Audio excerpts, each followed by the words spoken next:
transplantation, the tenet of allogeneic transplantation lies in HLA match between patient and the donor. So this is the canine model which is showing the experiments done in by Johns Hopkins group, where they have shown that the transplant outcome depends on the HLA matched donor. So mismatch, and this is the overall survival showing the matched and the mismatched donor amongst them. And what later it was found that even if one mismatch allele, there is mortality increases by 10%. So if you have mismatch 1 or 2, that mortality 40 to 30%, and if you have two mismatch, the mortality decreases by further decreases to 20%. So if a matched donor is not available, and are these mismatches should be avoided, the most initially it was thought that the B mismatch can not be taken as a consideration, but later it was proved that yes, HLA-B has also impact on acute graft versus host disease. Now, if you have this already one mismatched donor and you are getting the donor of second mismatch, then it adds the risk factor in terms of mortality, except HLA-TQ. Now, now, initially it was considered that the HLA-C antigen mismatch, it has no impact in terms of outcome, but later it was proved that yes, HLA-C mismatch, even HLA-C allele mismatch is worse than the HLA-C allele antigens mismatch. So mismatch is risky relative to matching. So allele mismatch, whether it is allele mismatch or antigenic mismatch, most allele and antigen mismatch are equally risky. Apart from DQ-B1 mismatch, which is seen as well tolerated at that time. Now, HLA-C antigen mismatch is more risky than HLA-C allele mismatch.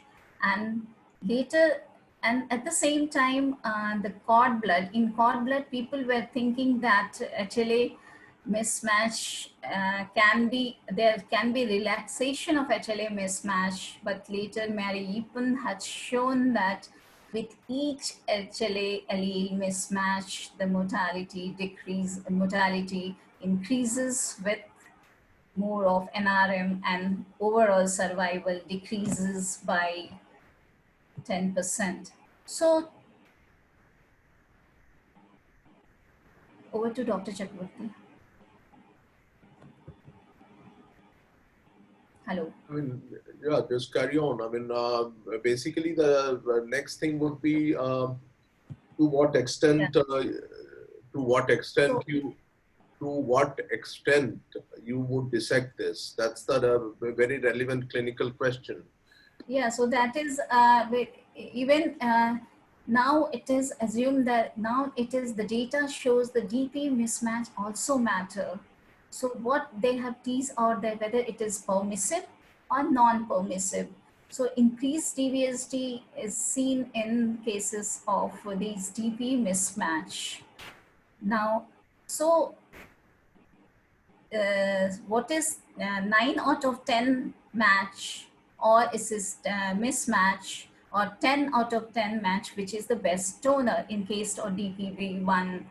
So it is found that DP mismatch do matter, and if you have 9 out of 10 match with permissive DPV1, then it has a better outcome in compared to 10 out of 10 non-permissive DP match. So again, in the recently, it has been shown that the DPV1 expression on the graft versus host recognition, and it was found that the high expression of these DPV1 has a more impact on in terms of GVHD response.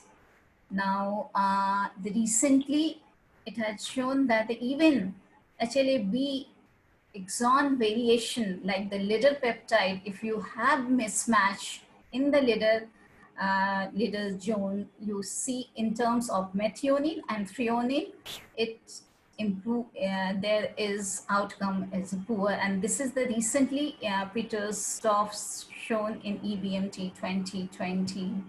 So what should we consider, like DPB1, whether it is permissive or non-permissive, whether there has high expression of DPB1 or low expression.